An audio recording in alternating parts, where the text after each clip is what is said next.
नमस्कार, मैं कमल कौशिक, आप देख रहे हैं खबरें अभी तक। खबर की तह तक में आपका बहुत बहुत स्वागत है।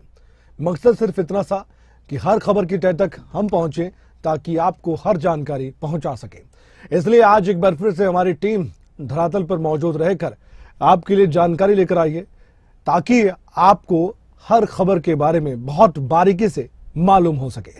आज खबर की तह तक में सबसे पहले हम बात करने जा रहे हैं उत्तराखंड राज्य से जुड़ी एक बहुत अहम खबर की।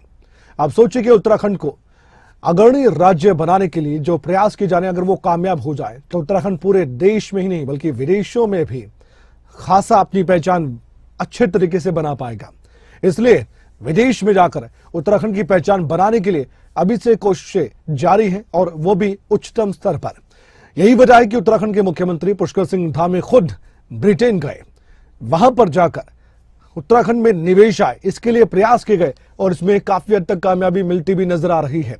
उत्तराखंड में अब बम्पर निवेश होने की उम्मीद जताई जा रही है। मुख्यमंत्री पुष्कर सिंह धामी का 3 दिन का ब्रिटेन का दौरा कामयाब बताया गया है। अंतर्राष्ट्रीय स्तर की कंपनियों के साथ करार हुआ है। राज्य में निवेश के लिए यह कॉन्ट्रैक्ट हुआ है। उत्तराखंड में निवेश के प्रति खासा उत्साह देखा गया है। इस निवेश से राज्य के विकास को गति मिलेगी। मुख्यमंत्री पुष्कर सिंह धामी कह रहे हैं। इन्वेस्टर्स समिट को लेकर लंदन में रोड शो हुआ। सहयोग के लिए प्रवासी भारतीयों का धन्यवाद किया गया। मुख्यमंत्री पुष्कर सिंह धामी बहुत खुश नजर आ रहे हैं और उनको लग रहा है कि उनका जो लक्ष्य है वो पूरा होता नजर आ रहा है। ऐसे में आने वाले वक्त में ये सब कुछ अगर वाकई में धरातल पर दिखाई देगा और उत्तराखंड में इसी तरह से जो कॉन्ट्रैक्ट हुआ है वो निवेश आएगा, जाहिर तौर पर उत्तराखंड के लोगों को भी बहुत फायदा मिलने वाला है। रोजगार के अवसर पैदा होंगे और सबसे बड़ी समस्या जो रहती है पहाड़ी राज्यों में वो है पलायन की। वो पलायन भी कम से कम खत्म होने की तरफ आगे बढ़ेगा, ये भी उम्मीद जताई जा रही है। क्योंकि ये सब कुछ उत्तराखंड के लोगों के लिए है, उत्तराखंड राज्य के लिए है, उत्तराखंड के युवाओं के लिए है। वो तस्वीरें जो काफी खास रही है इस दौरे के दौरान, वो तस्वीरें आपके सामने मुख्यमंत्री पुष्कर सिंह धामी की आप देख सकते हैं। अलग अलग बड़ी कंपनियों के साथ उन्होंने करार किया है। खुद मुख्यमंत्री वहां पर पहुंचकर इन्वेस्टमेंट लेकर आ रहे हैं। हमारे साथ हमारे ब्यूरो चीफ राव शफात अली सीधे जुड़ने जा रहे हैं। प्रदीप ठाकुर हिमाचल प्रदेश से हमारे जो ब्यूरो हैं वो भी इस समय हमारे साथ जुड़ चुके हैं। एक खबर पर उनसे भी हम बातचीत करेंगे, वार्ता करेंगे। बहुत अहम खबर है, वो भी शानदार प्रोजेक्ट को लेकर, उस पर हम बातचीत करेंगे बाद में। लेकिन सबसे पहले उत्तराखंड की एक बार बात कर लेते हैं। राव शफात अली, उत्तराखंड राज्य के लिए यह बहुत सुखद खबर होगी। आने वाले वक्त में जो अभी करार हुए अगर वो वाकई में ग्राउंड पर उतरते हैं तो ऐसे में उत्तराखंड के मुख्यमंत्री पुष्कर सिंह धामी की जिम्मेदारी बनती थी। अपनी जिम्मेदारी को उन्होंने निभाया भी। विदेशी धरती पर भी गए, वापस भारत लौट रहे हैं और यहां उत्तराखंड में आकर ये अब घोषणा करने वाले हैं कि एक बम्पर इन्वेस्टमेंट आने वाला है उत्तराखंड राज्य में।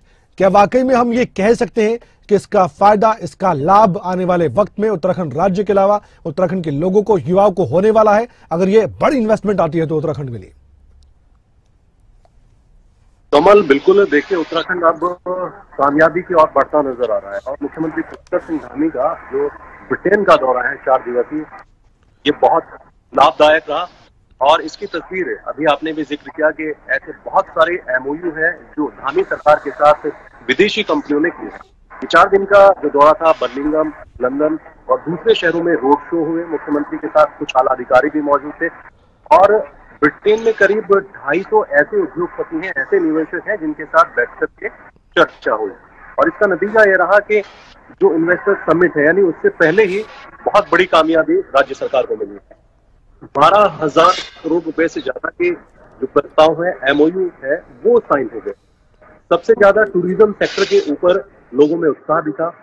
इसके साथ ही आईटी सेक्टर में उत्साह दिखा, हेल्थ सेक्टर में, एजुकेशन सेक्टर में। ये तमाम ऐसे सेक्टर हैं जहां ये एमओयू साइन हुए हैं। बड़ी बड़ी कंपनियां उत्साहित हैं उत्तराखंड आने के लिए। कोमा ग्रुप है, एक विश्वसनीय कंपनी है, इसके साथ एमओयू साइन हुआ है 2000 करोड़ रुपए का। अलग अलग कंपनियां हैं, 1000 करोड़ रुपए का दूसरी कंपनी से एमओयू साइन हुआ है। तो 4 दिन का ये जो दौरा था, ये बहुत ही अहम और महत्वपूर्ण रहा। मुख्यमंत्री पुष्कर सिंह धामी ने जो प्रवासी भारतीय लंदन में रहते हैं, ब्रिटेन में रहते हैं, उनका भी आभार व्यक्त किया है। मुख्यमंत्री पुष्कर सिंह धामी जब ब्रिटेन में पहुंचे थे तो बड़े उत्साह के साथ, बड़ी गर्मजोशी के साथ जो भारतीय प्रवासी हैं, उन्होंने मुख्यमंत्री पुष्कर सिंह धामी का स्वागत किया था।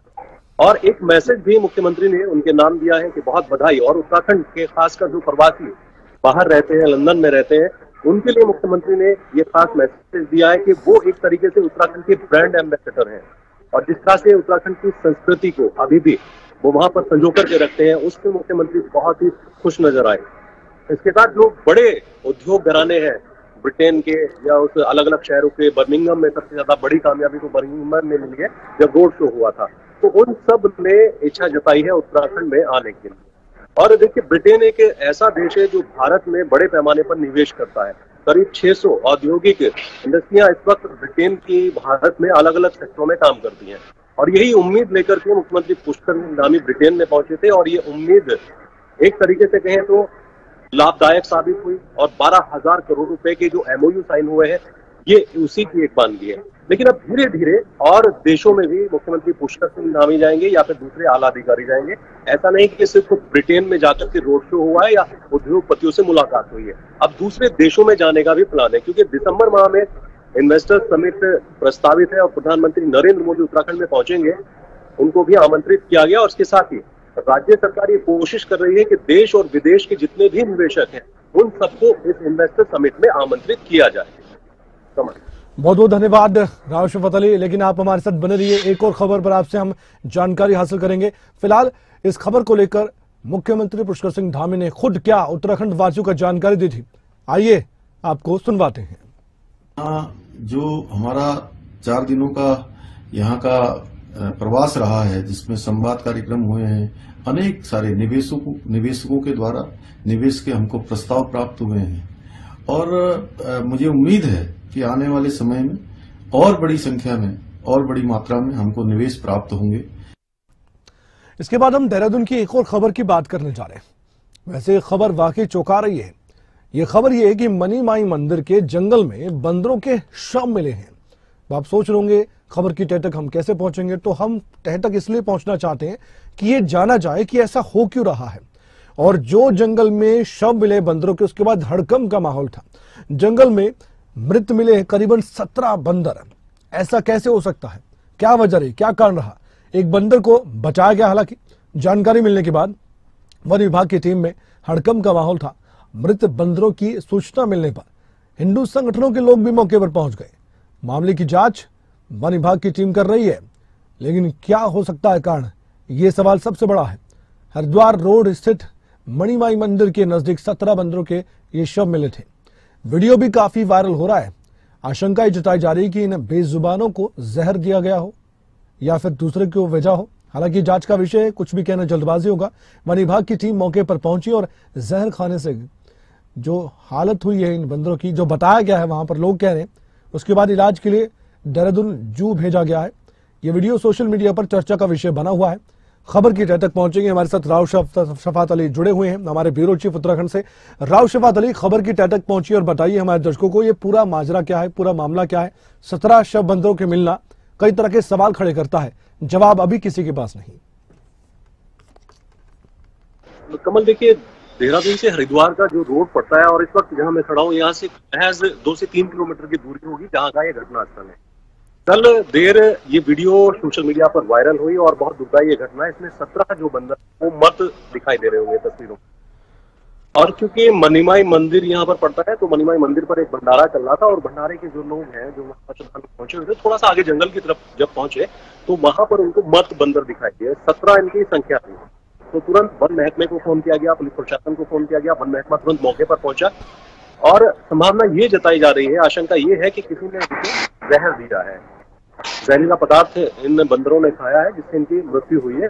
लेकिन इनको जब भेजा गया इलाज के लिए तो 16 बंदर तो मर चुके थे, लेकिन एक बंदर को उम्मीद है कि बचाया जा सकता है। जू क्योंकि पड़ता है देहरादून में, वहां पर इलाज के लिए बंदर को रखा गया है और अब टेस्ट किए जाएंगे कि आखिर ऐसा कौन सा पदार्थ था, कौन सा ऐसा भोजन था, विषाक्त पदार्थ, जिससे इन बंदरों की मौत हुई है। वन महकमे ने अज्ञात के खिलाफ मुकदमा दर्ज किया है। इस मामले से हड़कंप मचा हुआ है। वन विभाग में भी और स्थानीय प्रशासन में भी, हिंदू संगठनों ने भी इसका विरोध किया है कि जल्द से जल्द जो भी दोषी है उसको पकड़ा जाए, गिरफ्तार किया जाए और इसकी वजह जानी जाए कि आखिर हुआ क्या था। क्या किसी ने इनको विषाक्त पदार्थ दिया था या फिर दूसरी और कुछ वजह हो सकती है। कोई बीमारी हो सकती है। लेकिन प्राथमिक तौर पर वन विभाग के अधिकारियों का कहना है कि प्राथमिक तौर पर लगता है कि कोई जहरीला पदार्थ इन बंदरों ने खाया, और दूसरा ये भी कहा जा रहा है वन विभाग की ओर से कि हो सकता है कि इनको मार करके यहाँ पर डाला गया। तो ये तमाम जांच के पहलुओं और वन विभाग अभी इस घटना की जांच में जुटा है। देखने वाली बात है कि जांच का नतीजा क्या रहता है। इस खबर पर जानकारी देने के लिए बहुत बहुत धन्यवाद राव शफात अली आपका। अब हम चलेंगे हिमाचल प्रदेश की ओर, और शिमला से जो खबर सामने आ रही है वो काफी महत्वपूर्ण है। उस खबर की हम बात करने जा रहे हैं। जैसा कि मैंने पहले भी जिक्र किया था, शानन बिजली प्रोजेक्ट की हम बात करने जा रहे हैं। शानन बिजली प्रोजेक्ट, ये प्रोजेक्ट ऐसा प्रोजेक्ट है जिस पर मालिकाना हक 2 राज्य चाहते हैं। अब इसी को लेकर खींचतान शुरू हो गई है। उत्तर क्षेत्रीय परिषद की मीटिंग हुई अमृतसर में। इसी प्रोजेक्ट को लेकर बयान दिया गया, कहा गया मुख्यमंत्री सुखू की ओर से गृह मंत्री के सामने अपनी बात रखी गई। शानन प्रोजेक्ट की जितनी भी लीज थी अगले साल वो खत्म हो रही है। ये प्रोजेक्ट अब हिमाचल को मिलना चाहिए, ये बात कही जा रही है। और साथ ही बीबीएमबी में हिमाचल के हिस्सा जो भी है वो भी दिया जाए। बॉर्डर से जुड़े मसलों पर भी जितने भी दिक्कतें परेशानियां उनको भी सुलझाया जाए। बॉर्डर से जुड़े मसलों को भी सुलझाने में मदद की जाए केंद्र की ओर से, ये भी कहा गया। लेकिन शानन प्रोजेक्ट इस समय चर्चा का विषय बना हुआ है। ऐसा क्यों हो रहा है? प्रदीप ठाकुर जुड़ चुके हैं। प्रदीप, लीज खत्म हो रही है, मालिकाना हक की बात हो रही है, पंजाब अड़ा हुआ है, हिमाचल प्रदेश अड़ा हुआ है, लेकिन जो दावा है, जो हक है, वो किसका बनता है? ये सवाल दर्शकों के मन में होगा। डिटेल के साथ बताइए, विस्तार के साथ बताइए, ये पूरा मामला क्या है, कैसे ये प्रकाश में अब सामने आया, और मालिकाना हक जो चाहते हैं राज्य, इसमें किसकी बात में कितना दम है? बिल्कुल, देखिए कमल, जो ये प्रोजेक्ट है शानन प्रोजेक्ट, ये मंडी जिला के जोगिंदरनगर में है, और ये जोगिंदरनगर विधानसभा क्षेत्र है। और 1925 में ये प्रोजेक्ट जो है जब बनना था, तो उस वक्त मंडी के राजा जोगिंदर सेन हुआ करते थे। उनका एग्रीमेंट तब जो ब्रिटिश का था, ब्रिटिशर्स थे, उनके साथ हुआ था, और उन्होंने ही उस प्रोजेक्ट का निर्माण किया। वहां पर पावर हाउस बना, बाकी भी वहां पर पर्यटन की दृष्टि से भी वहां पर है, वहां पर बहुत सारी चीजें हैं। और उस प्रोजेक्ट को जब निर्माण हुआ था, तो उस वक्त राजा के साथ वो एक एग्रीमेंट हुआ था 99 साल का, जो अगले साल पूरा हो रहा है, यानी मार्च 2024 में वो 99 साल की एग्रीमेंट जो लीज है वो खत्म होने जा रही है। दरअसल विवाद इसलिए पैदा हुआ क्योंकि जब भारत आजाद हुआ उसके बाद हिमाचल तब केंद्र शासित प्रदेश था। पहले 3 कैटेगरी का स्टेट था, फिर केंद्र शासित प्रदेश हुआ। उस वक्त जो ये क्षेत्र है वो हिमाचल में नहीं था। हिमाचल उस वक्त ओल्ड हिमाचल के नाम पर उसको जो उस वक्त हिमाचल था उसको जाना जाता है। जब उस वक्त ये जो क्षेत्र था ये पंजाब राज्य के अधीन था, और पंजाब उसकी सारी देखरेख कर रहा था। शानन प्रोजेक्ट की भी वहां पर और भी जो इन्वेस्टमेंट की गई वो सारी पंजाब की तरफ से की गई, जो पंजाब राज्य बिजली बोर्ड है।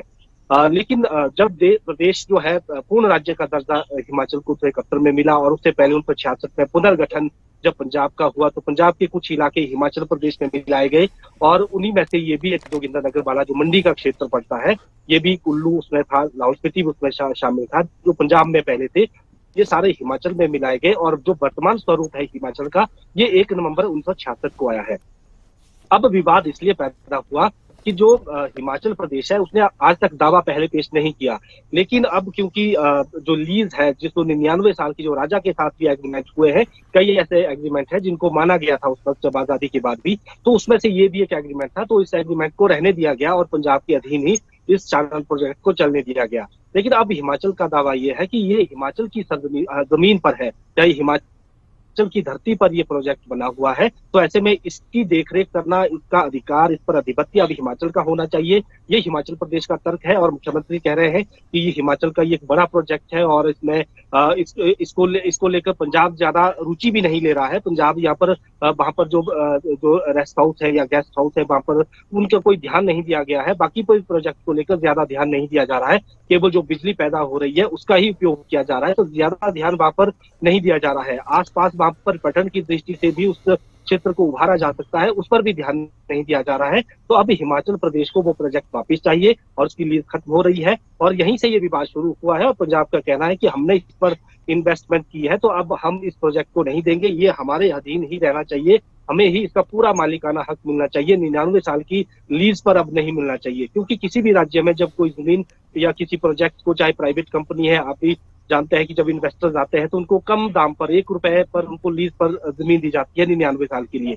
लेकिन उसके बाद सरकार का जो वहां की राज्य सरकार होती है उसका अपना उसकी मर्जी होती है कि क्या वो उस लीज को आगे बढ़ाना है या फिर उस लीज को खत्म करके उस प्रोजेक्ट को अपने अधीन करना है या फिर उनको अपना प्रोजेक्ट बाद में समेटना होगा।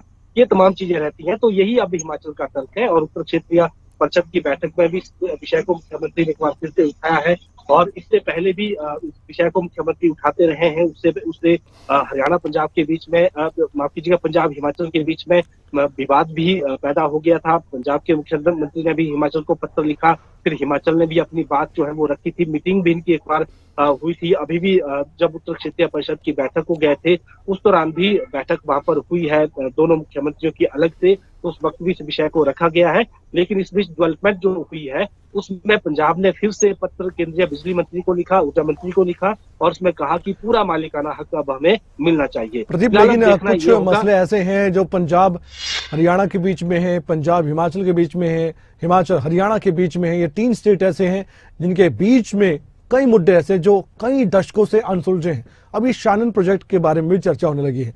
मध्यस्थता केंद्र सरकार को करनी है प्रदीप, और केंद्र सरकार इसका समाधान करवा सकती है, लेकिन आपको लगता है कि इतनी जल्दी मामला सुलझने वाला है? क्योंकि आपने खुद बताया, मैंने ध्यान से सुना, दर्शकों ने सुना, ये मामला कब का है, 99 साल की लीज का मामला है और एक कह रहे राज्य की मेरी इन्वेस्टमेंट इसमें है, एक कह रहा है कि मेरी जमीन का इस्तेमाल किया गया है।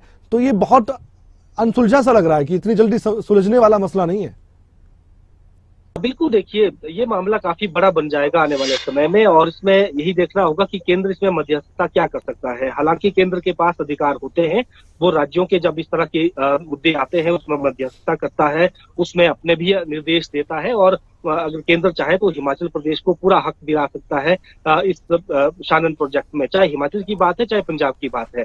लेकिन हिमाचल अपना दावा सख्ती से पेश कर रहा है, जोरदार तरीके से रख रहा है, लेकिन हमें ये भी लग रहा है कि अगर ये मसला नहीं सुलझा तो ये कानूनी लड़ाई का रूप ले सकता है और ये कोर्ट में, ये सुप्रीम कोर्ट में ये मामला जरूर जो है इस तरह का मामला जा सकता है। क्योंकि बीबीएमबी का जो मामला है जिसमें हरियाणा ने भी पंजाब ने भी हिमाचल का बकाया जो देना है 4000 करोड़ रुपए और ये कुल मिलाकर इसमें बीबीएमबी में हिमाचल का हिस्सा बनता है, उसके साथ साथ 7.19% का हिस्सा अलग से बनता है। तो ये विषय भी सुप्रीम कोर्ट में इस वक्त पेंडिंग है, ये राज्य नहीं मान रहे हैं। तो लग रहा है कि जिस तरह का इस वक्त है स्थिति बनी हुई तो ये मामला भी कानूनी लड़ाई कानूनी रूप ले सकता है, कानूनी लड़ाई इसको लेकर हो सकती है। लेकिन फिर भी देखना ये होगा कि क्या ऑन द टेबल बैठकर दोनों राज्य आपस में बैठकर इस मामले को सुलझाते हैं। क्योंकि पंजाब के मुख्यमंत्री ने जो जिक्र किया उसमें एक ऊहल प्रोजेक्ट का भी उन्होंने जिक्र किया है। उन्होंने कहा कि ये हमें मिलना चाहिए था लेकिन ये हिमाचल इसको देख रहा है। तो ऐसे में जो पंजाब पुनर्गठन जब हुआ था तो उस वक्त ये सारी चीजें सिस्टमैटिक तरीके से ये चीजें उस पुनर्गठन एक्ट में ही तय हुई है। तो ऐसे में अब देखना ये होगा कि आगे आने वाले समय में ये क्या रूप अख्तियार करता है, क्या सियासी रंग भी लेता है और हक आखिर में किसको मिलता है। अपना अपना दावा दोनों राज्य पेश कर रहे हैं। बिल्कुल सही कहा आपने। टेबल पर बात होती तो है लेकिन हमने देखा है कि टेबल पर बात करने से कई बार बात नहीं बनती है और कानूनी लड़ाई क्या दोनों राज्य लड़ेंगे शानन प्रोजेक्ट को लेकर? आपने बहुत अच्छी बात कही कि कानूनी लड़ाई ही एक समाधान लगता है फिलहाल तो, लेकिन ऐसा होगा कि नहीं होगा आने वाले वक्त में, इस पर नजर तो हमारी बनी रहेगी। अपडेट खबरों तक लगातार आपको देता रहेगा। खबर की तह तक पहुंचने के लिए बहुत बहुत धन्यवाद प्रदीप ठाकुर आपका इस खबर को लेकर। अब आगे बढ़ेंगे। खबर पंजाब से है लेकिन इसका असर कई लोगों पर पड़ रहा है, खासकर उन यात्रियों पर जो ट्रेन में यात्रा करते हैं। पंजाब के किसान संगठनों ने रेल रोको अभियान चलाया, आंदोलन चलाया, उसका असर अब धीरे धीरे देखने को मिल रहा है। एक तरफ जहां सरकार को चेताया जा रहा है लेकिन साथ ही जो प्रदर्शन किया जा रहा है, रेल ट्रैक पर बैठा जा रहा है, उसका असर यह है कि पंजाब में कई ट्रेनें रद्द करनी पड़ी है। पंजाब में रेलवे लाइनों पर किसान बैठे, रेलवे ट्रैक जाम होने के बाद यात्रियों को परेशानी का सामना करना पड़ा। पंजाब से चंडीगढ़, जालंधर, लुधियाना से मोगा रूट ठप है। फिरोजपुर, फाजिलका सभी रूट पूरी तरह से ठप पड़े हैं। किसानों के आंदोलन के चलते करीबन 60 ट्रेनें प्रभावित हुई हैं। 35 से ज्यादा ट्रेनों को रद्द करना पड़ा है। तो ये इतना ज्यादा असर अब नजर आ रहा है। यात्रा करते हैं लाखों लोग रोजाना, अब उन लोगों पर भी असर पड़ रहा है। अगर कोई भी यात्रा करता है जिसने बुकिंग करवाई है, उनकी ट्रेन रद्द हो जाती है तो परेशानी का सामना करना पड़ता है। लेकिन महज यही एक मुद्दा नहीं है, मुद्दा है किसानों की समस्याओं का, किसानों की मांगों का, वो भी बड़ा मुद्दा है, जिस कारण ये किसान संगठन के नेता और किसान रेलवे ट्रैक पर बैठे हैं। इसी खबर पर विस्तार से बताने के लिए, खबर की तह तक पहुंचने के लिए हमारे साथ हमारी संवाददाता हरसिमरत पौल हमारे साथ सीधे जुड़ चुकी हैं, उनसे हम बातचीत करते हैं। हरसिमरत पौल, किसानों की मांग है, डिमांड है, केंद्र सरकार से भी है, राज्य सरकार से भी है, मुआवजा नहीं मिल पा रहा है, एमएसपी की कानूनी की गारंटी चाहिए, कानून चाहिए, तो ये सब कुछ इतनी जल्दी संभव होने वाला तो नहीं है, लेकिन आपको लगता है कि बीच का रास्ता कुछ निकल सकता है, कोई आश्वासन मिल सकता है? क्योंकि 3 दिन का ये जो आंदोलन है, रेल रोको आंदोलन, ये यात्रियों पर भी भारी पड़ता हुआ नजर आ रहा है। जी बिल्कुल कमल, अगर पिछले समय की बात की जाए तो काफी समय से किसान जो हैं वो आपस में बातचीत कर रहे थे, सरकार के साथ भी बातचीत हुई है, बहुत सारी मुलाकातें हुई हैं और काफी जगह ये चीजें भी देखने को मिली थी कि इनसे जो बातचीत चल रही है पर उसका कोई हल निकल कर नहीं आ रहा है, क्योंकि आपस में मुलाकातें हुई हैं, एक दूसरे से बात भी हुई है, बहुत सारी सांत्वनाएं दी गई, आश्वासन दिए गए, पर किसी भी मुद्दे पर बात नहीं पहुंची। क्योंकि जब किसान अपनी मांगे रखते हैं तो उनको समय जरूर दिया जाता है, पर वो लागू कब होगा उस बारे में बात नहीं की जाती। जैसे मैंने सांत्वना की बात की, तो इसमें ये रह जाता है कि जब किसानों के परिवार जो इस तरह से प्रदर्शन कर रहे हैं या आंदोलन कर रहे हैं, उस समय पर जिनकी मौत हो जाती है, तो उस समय जरूर कोई ना कोई सरकार का नुमाइंदा मिलता है, दोबारा इस मसले को हल करने की कोशिश की जाती है, किसी तरह से इसे रोकने की कोशिश की जाती है, या फिर यूं कहें कि जब सुलझाने की कोशिश की जाती है तो उस समय पर ये चीजें देखना जरूरी हो जाता है कि जिनकी मौत हुई है उन्हें सांत्वना तो दी जाती है, पर जो किसान परिवार हैं वो अड़ जाते हैं कि कहीं ना कहीं नौकरी दी जाए, साथ ही साथ इसका मुआवजा भी मिले।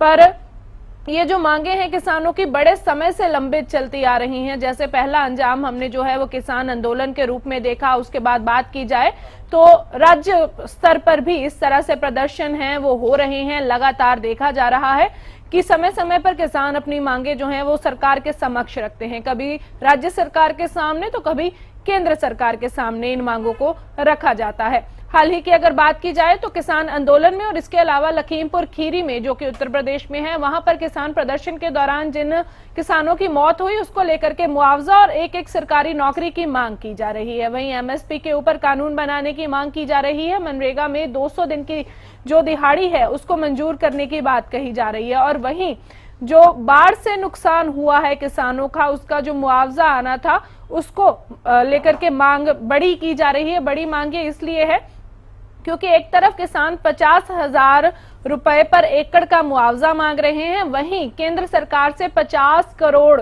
का जो मुआवजा है, 50,000 करोड़ का जो मुआवजा है वो मांगा जा रहा है। और लगातार यही कोशिश की जा रही है कि किसी तरह से केंद्र सरकार पर भी दबाव बनाया जाए।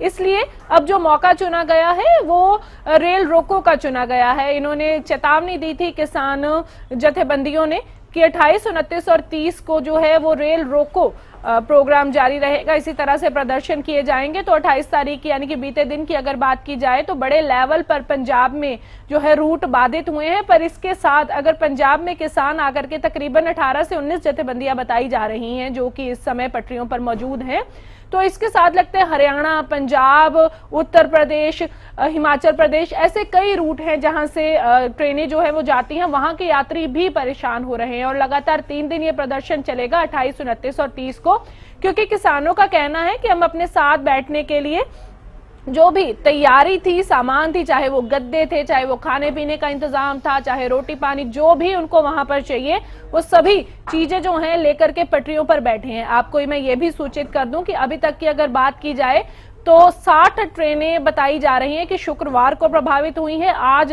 90 ट्रेनें जो है वो प्रभावित हो सकती हैं। 36 का रूट डाइवर्ट किया गया है, 22 ट्रेनें रद्द कर दी गई हैं और 20 का जो है वो शॉर्ट टर्म रूट रखा गया है। तो इसको देखते हुए अब ये कहा जा रहा है कि इस तरह से जो है केंद्र पर दबाव बनाने की कोशिश की जा रही है। साथ को मैं आपको ये भी सूचना दे दूं कि आज किसान जथेबंदियों की तरफ से एक मीटिंग भी है जो वो रखी गई है। सेक्टर 38 में अभी ये मीटिंग चल रही है और उसके बाद 3 बजे इस मामले को लेकर प्रेस कॉन्फ्रेंस की जानी है। और इसके अलावा आपको ये भी बता दें कि पंजाब के साथ साथ हरियाणा की जो जथेबंदियां हैं उन्होंने भी इस प्रदर्शन को जो है सपोर्ट किया है और उनका कहना है कि अगर किसी तरह की कोई दखल अंदाजी सरकार की तरफ से जोर जबरदस्ती की जाएगी इसे उठाने के लिए या मांगे नहीं मानी जाएंगी तो हरियाणा के किसान भी इस तरह से आकर के जो है साथ में शामिल होंगे और प्रदर्शन करेंगे। जी कमल, बहुत बहुत धन्यवाद आपका हरसिमरत पौल। आपने विस्तार से जानकारी खुद दी और बताया कि अब आगे क्या हो सकता है और अभी तक क्या क्या हुआ है, क्या कारण है इस आंदोलन का, सब कुछ बताया हरसिमरत पौल ने। खबर की तह तक में आज के इतना ही। अपना ख्याल रखिए, देखते रहिए खबरें अभी तक। नमस्कार।